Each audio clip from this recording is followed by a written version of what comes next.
The property market booms, and after the boom, what happens? That's where we are right now. Let's talk about it.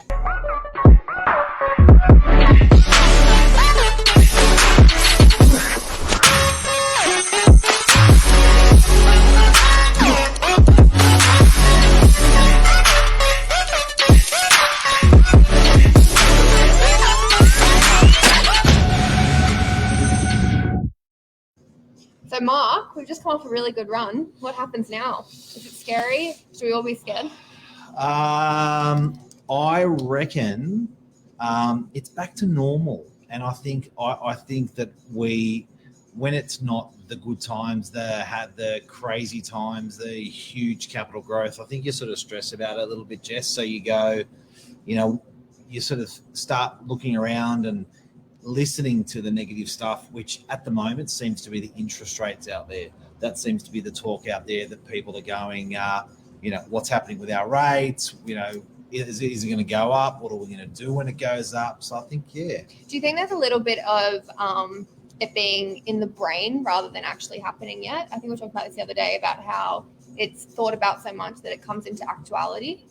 Yeah, absolutely. And I think that's important. The perception that people have got. I'm just going to turn that music off for a sec. The perception that people have got in their mind is actually much more powerful than the reality. So I think the whole idea of the government putting interest rates up is to literally slow people down, tell them to take it go a bit slower, because they're going to put the handbrake on everyone.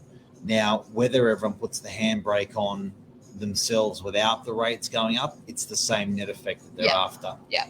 And so how will that affect, just say you're a seller at the moment, how does that affect you?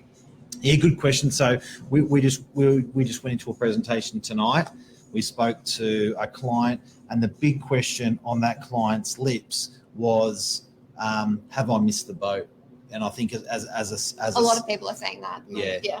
And it equates to a hell of a lot of money, is what we know. So this particular client that we're talking to was in North Manly, in their sort of late 70s, and he's going like, what's the story? What should I be doing now? Where am I now in this market? So yeah. Something good you said though is taking it as a net average over how long the tenure that you've had the property, rather than just at the moment. If you're wanting to put it on the market, just do it, because on the overall, when you average the amount that you could have made, it doesn't matter if it's a couple months earlier, a couple months later, just get it out. Is that kind of I think you get a bit greedy. Yeah. I think we get caught up very much in the moment in the market, where if let's face it, a lot of properties, Jess, have made 500 grand, like a house in the Northern Beaches at the beginning of 2021, could have been worth 1.6. 1.5 by the end of 2020. By the end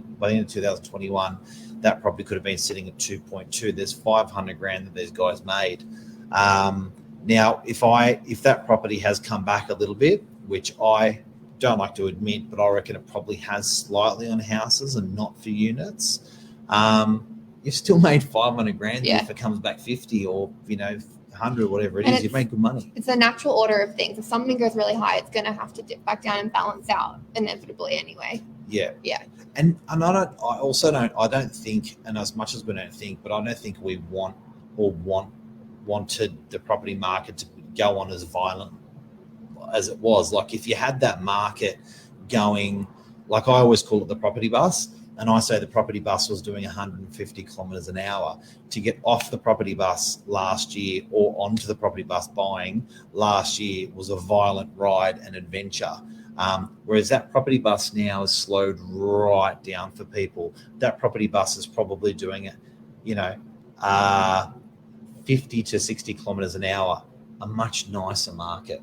And it's only happened 3 times in history. So end of World War II, end of the Cold War, and now, all of which are very uncertain times. It's much better when it's balanced out rather than not knowing what's going to happen next month. Yeah, so people have got a short memory. Yeah. And I think when you look over the last 100 years of property in New South Wales, there's been 3 distinct booms. And those three distinct booms were pegged at 1950, 1950 after World War II, the rebuilding of our country.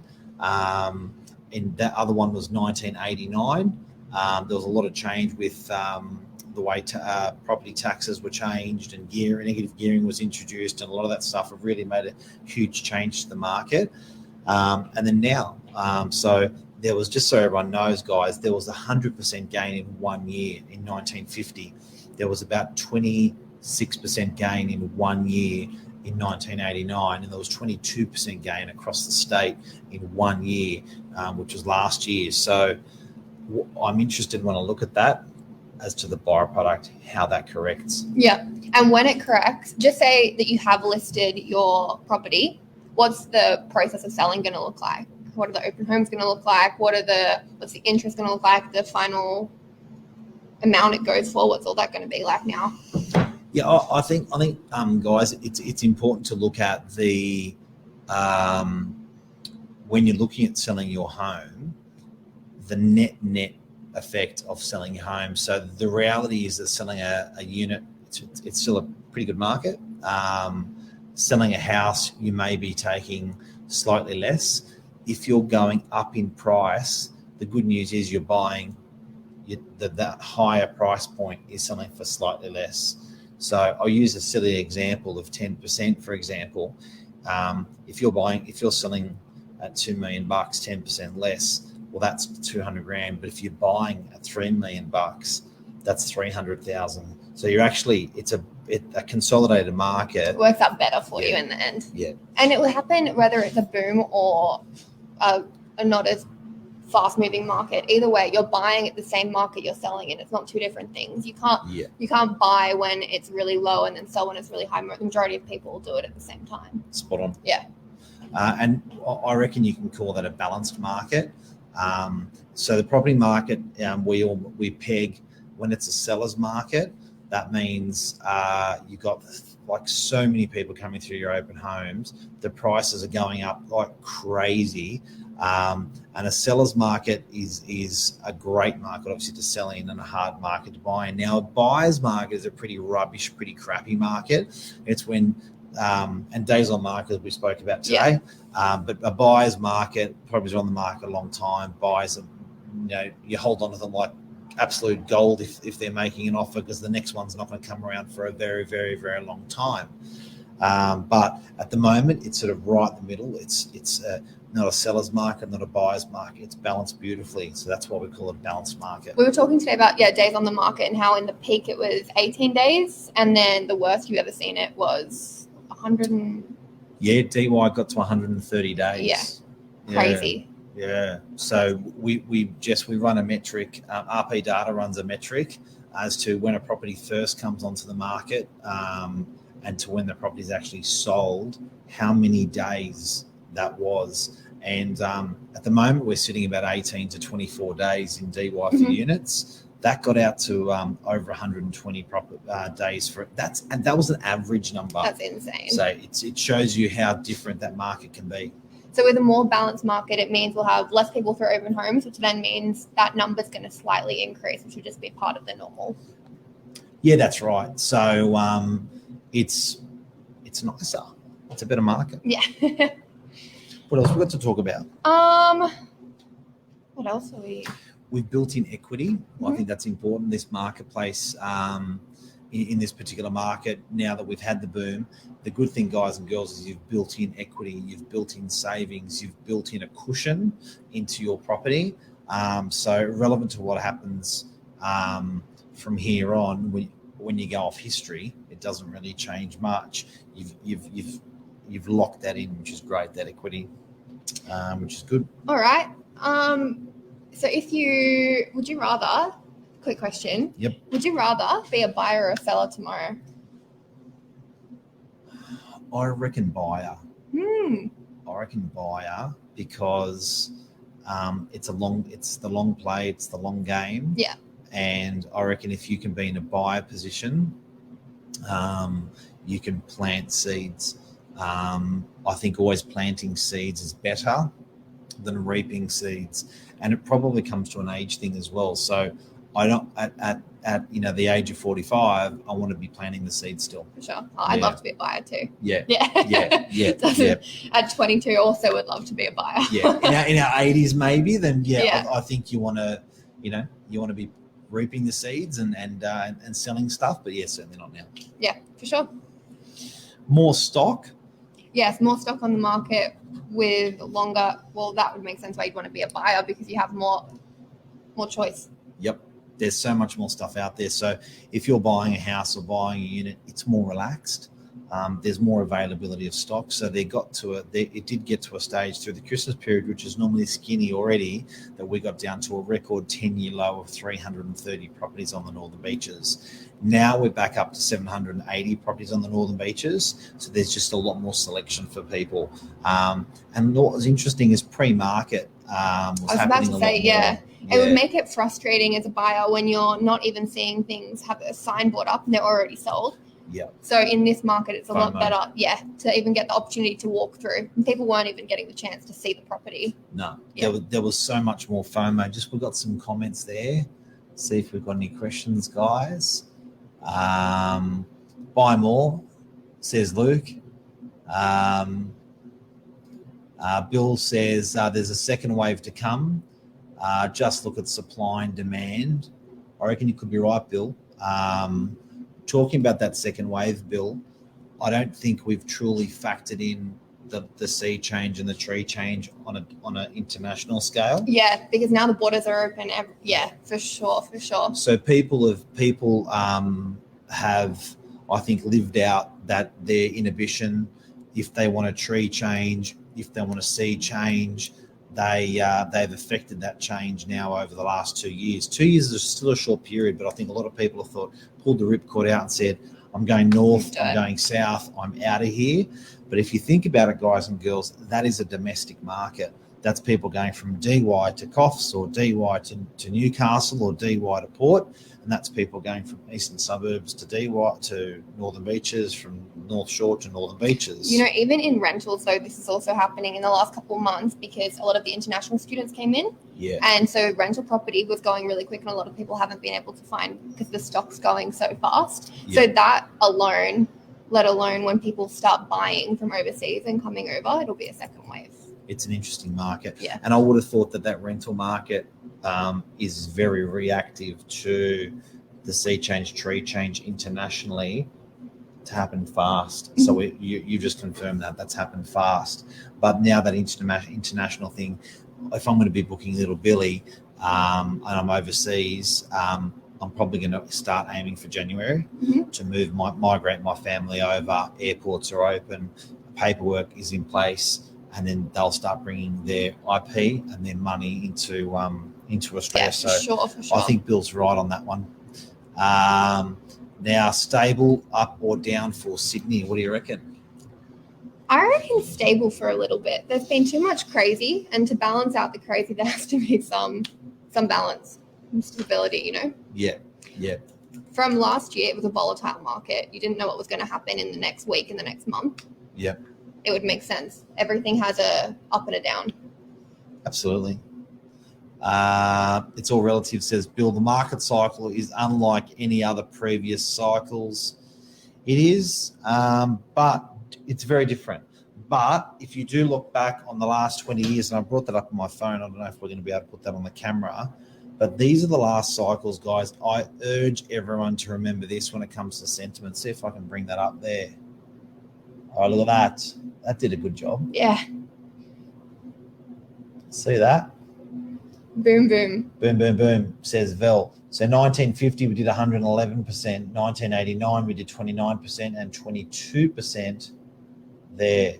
So, Bill, I still have to say a boom still looks like a boom and a bust still looks like a bust to me.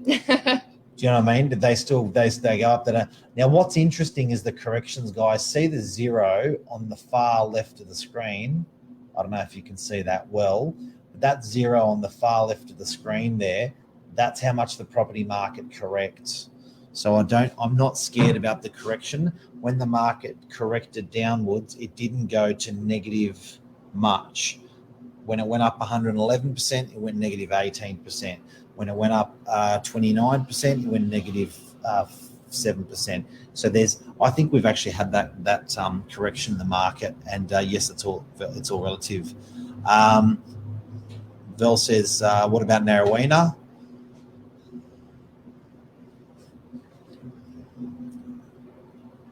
No comment, Vel. No comment. He's the best. I went to school with Vel. Rates. What do you reckon? They are still low. But again, I think it's more the perception of what's going to happen rather than the actual things that the government has done. The fear of what's next. Why do rates go up? Pardon? Not that we're economists, but why do rates go up? Why do you reckon they go up? To stop people from borrowing. So I reckon it just slows the whole economy down, but I reckon it's done it. Yeah. I reckon it's done it. Everyone's worried at the moment, which has done its trick by itself. Yeah. And if you pull the handbrake up too hard, you might lose control of the property vehicle. Yeah. So I think the government's going to be really, and don't forget, I think people are paying higher rates by fixed. True. So they've opted to pay for the security blanket of 3 years, 5 years, a higher rate, which is net effect, again, is to slow that property market down. And I think it's done it. In hard economic times, is the government going to slam the economy and put rates up? It's quite the opposite. Every time we've had hard economic times, look, I'm no economist, I'm only guessing, but every time we've had, going off history, hard economic times, it seems like the rates seem to go the other way. I was going to say, when they go up too high, it just puts everyone in a worse situation, and it's not in the government's interest to put them up. Smash it. Yeah, no, it doesn't work. And it's interesting having your perspective, because your generation, what are you, generation X? Z? Two different generations. It's interesting to see the two different perspectives on that, but I reckon spot on with rates. Yeah. Smaller open house numbers, that's for sure, hey? Yeah, for sure. Which goes hand in hand with more days on market, like we talked about before. It's also down. So, concluding, we had a boom. Now what? From all the information we've spoken about, rates, what they're doing, we've spoken about the last three corrections, the last 100 years, we've spoken about the property booms and bust. We've spoken about the great run that properties had with people building an equity. We've spoken with open house numbers being lower. We've spoken about more stock, a balanced market. All in all, when you body all that in, what do you reckon? Now what? At the end of the day, it's natural order. There must be an opposite to everything. What do you mean? Like, it's gone up, got to go down. Yep. Got to balance. We don't like to admit that. No, but it's the end of the day. Yeah. But not that much down. No, just balancing, just getting back to a happy median. Yeah. And I think I love that comparison of the property bus. You know, it just keeps going. It doesn't throw itself into a reverse or breakdown or stop forever. It just keeps going. So that property journey and that property bus, believe it or not, in 10 years it's going to be double. Yep. In 20 years it's going to be double. In 30 years it's going to be double and double. That's just what property does. Get used to it. That's life. As much as you cannot make sense of the last 100 years or 50 years or 30 years. The last 2 years. 2 years. Yeah. It's what it does. Yeah. Thank you, legend. Thanks. Have a great night. Jess, thank you very much. And keep an eye out for this lovely young lady, Jess, and welcome back officially. Thank you. So I'm so happy to be back. Oh, so Jess, there's now 3 Pattersons working in the office. Jess's mum, her sister, and welcome back officially. And Jess, do you want to tell us just a quick bio about yourself? Yeah. So I worked here. I started in accounts, then reception, then rentals. I left for a year and I worked for quick service company, a major fast food company, doing in their commercial property team. And now I'm back as a sales agent. What'd you come back for? For you. Hey, but you came back for not. I like the selling the hours. Yeah, It's I like really, that. With Mark and I were talking just before about how with any job you can pay for hours. You can pay someone however many, $50 an hour, $100 an hour. But as a real estate agent, you're not capped. You just keep working, and you reap as much as you work, you reap the rewards. So I'm keen to get back and work hard. Keep an eye out for this genius. Keep an eye out for this genius. Thank you, legend. Thank you. Take care. See you. Bye.